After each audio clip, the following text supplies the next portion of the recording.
Hutan Simpan Kluang sudah lama terkenal dengan kisah-kisah misteri yang diceritakan dari mulut ke mulut. Namun, tiada yang lebih menakutkan daripada kisah tentang tangga gaib.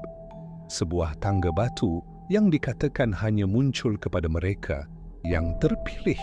Beberapa tahun lalu, seorang pemburu bernama Pak Salim yang berumur dalam lingkungan 50-an masuk ke hutan itu sendirian pada waktu subuh. Dia sudah biasa memburu di situ, tetapi pagi itu dia terserempak dengan sesuatu yang luar biasa. Sebuah tangga batu yang menjulang tinggi di tengah hutan tebal. Tidak pernah dilihatnya sebelum ini, walau sudah bertahun dia keluar masuk kawasan itu. Tangga itu kelihatan seperti tinggalan purba. Setiap anak tangganya ditumbuhi lumut, namun tiada kesan tanah atau dedaunan menutupinya. Seolah-olah baru sahaja dibina. Rasa ingin tahu menebal dalam diri Pak Salim.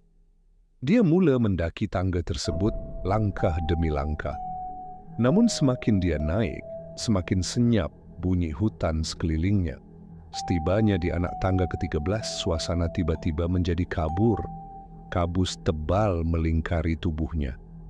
Pak Salim berpaling ke belakang, namun tangga yang dinaikinya tadi sudah hilang. Yang ada cuma kabus dan pokok-pokok tua yang bengkok seperti sedang memerhati. Dia cuba turun, namun tidak jumpa anak tangga yang tadi. Hanya tanah merah dan akar-akar berselirat. Hatinya mula gelisah. Dia melaung meminta tolong, tetapi hanya Gema sendiri yang kembali menjawab. Penduduk kampung mula risau apabila Pak Salim tidak pulang. Pasukan penyelamat dihantar, tetapi usaha mencari sia-sia. Mereka hanya menemui bekas tapak kakinya yang berhenti di satu kawasan lapang. Dan di situ, tanahnya sedikit berlubang, seolah-olah ada sesuatu berat yang pernah berdiri di situ.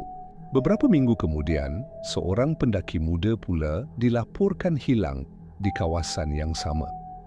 Kawan-kawannya mendakwa dia menyimpang dari laluan selepas ternampak sebuah tangga batu misteri di celah rimbunan buluh. Apa yang lebih menyeramkan, satu-satunya gambar terakhir dalam telefon pendaki itu sebelum kehilangan menunjukkan imej kabur tangga batu dan bayang hitam panjang berdiri di atasnya. Sejak itu penduduk tempatan menggelar tempat itu sebagai tangga gaib, satu perangkap dunia bunian atau roh penjaga hutan. Kata orang tua-tua, jika kamu